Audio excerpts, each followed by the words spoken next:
Hello viewers, so I'm back with the last lesson of U.A.E for grade 6 from book 2, the East India Company and Hudson's Bay Company. So now let us see the learning objectives. To identify two early companies, that is the East India Company and Hudson's Bay Companies. Then to analyze the importance of investment in making a company successful. That means investment in the form of capital, money. Next is the U.A.E link. U.A.E has various oil industries, construction companies, banks, airlines, and so on of its own. The cross-curricular link. It is linked with history, as we are talking about the past, as well as with economics, as we are dealing with the development of the two companies from past to present. So here we have the warm-up brainstorm question. This question is from your textbook, in which they have given you the pictures of past and present Hudson Bay Company. So this is the answer which I have written. You can add some more points of your own. And here comes the introduction of the lesson. Overseas trading. When we say overseas trading, that means going beyond our country and trading with the other nations, or going beyond our continent and trading with the people of the other continent. So overseas trading reached a peak in the 15th and 16th centuries. One of the most successful countries in this area, in this field of overseas trading, was England. English trading companies had traveled to nearly every corner of the globe. Why? Because they were searching for new products and for the commodities to trade with. As overseas trading flourished, new companies were founded to take advantage of this condition or of this situation.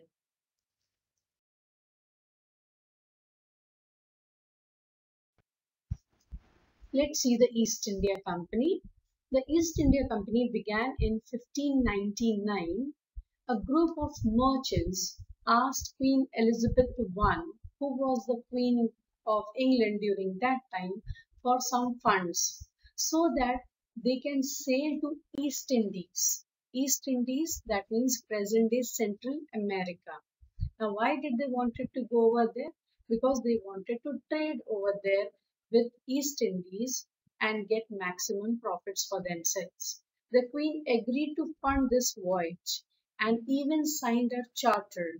There was an agreement which was signed that gave merchants, that is this East India Company, exclusive trading rights. That means in the East Indies, only the East India Company can trade, not the other companies.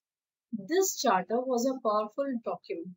It not only gave the new company a monopoly of all trade between England and the East Indies, but allowed the company's ships to carry large amounts of bullion.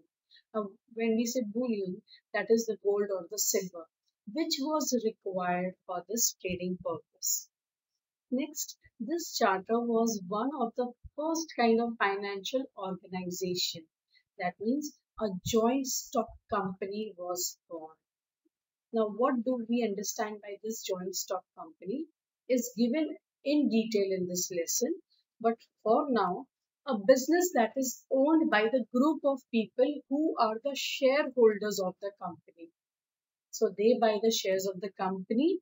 When they buy the shares of the company, obviously the money goes into this joint stock company, and with that money, they do the production purpose. The glorious period of East India Company. In a joint stock company, outside investors can buy the stock or shares of the company. Then when the company makes a profit, it gives some of that profit in the form of dividend back to the investors. The East India Company was the first European company to sell shares to the investors, that means to the shareholders. This new approach to profit sharing, along with its monopoly, that means only the trading rights given to this company to trade with the East Indies helped make the East India Company successful very quickly. At its peak, that means at its pinnacle, in its glorious period, East India Company controlled nearly half of the world's trade because they were not only trading with the East Indies, but they were trading with so many countries in the continent of Asia and Africa too. The company finally closed in 1874 CE. Now, here there is a catch. When you go on the Google children, you'll understand that this company is still working. East India Company is still there. Okay, the East India Company traded mainly cotton, silk, saltpeter used in gunpowder and fertilizer, and tea. However, these weren't the only profitable products in Europe. Even fur was becoming a very popular fashion item. Now, when we talk about the fur, then the company which comes into our mind is the Hudson Bay Company. So this is the second or the another British company called the Hudson's Bay Company was formed in 1670 CE and given full trading rights to huge areas of Canada. The Hudson's Bay Company set up small trading posts all around Hudson Bay and James Bay in central Canada. By 1837 CE, the company had expanded into the U.S. all the way down to the present day Oregon. More than 300 years later, the Hudson's Bay Company still exists in Canada. It doesn't trade furs anymore. Instead, it has become one of the Canada's most successful retail department stores, as well as the oldest company in Canadian history.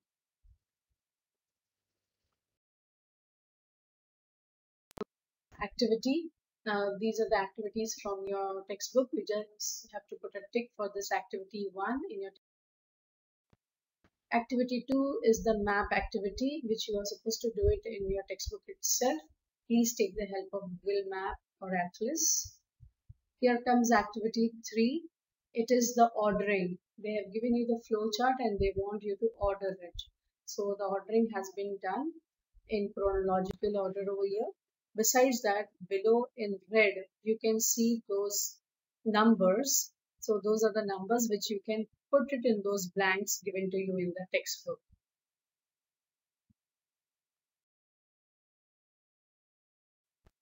Now this is activity 4. Again from your textbook. You can go through the question from the textbook and this is the answer.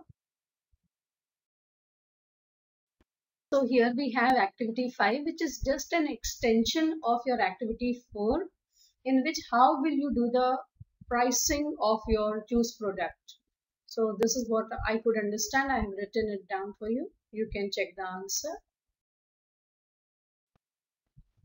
So this is all for the day, children. I hope you liked my video. Again, I wrap up the video with a humble request. If you have really liked it, then give me a thumbs up. Share it with your friends and relatives and do subscribe to my channel if you haven't subscribed. Take very good care of yourself. Stay happy, stay healthy. Bye-bye.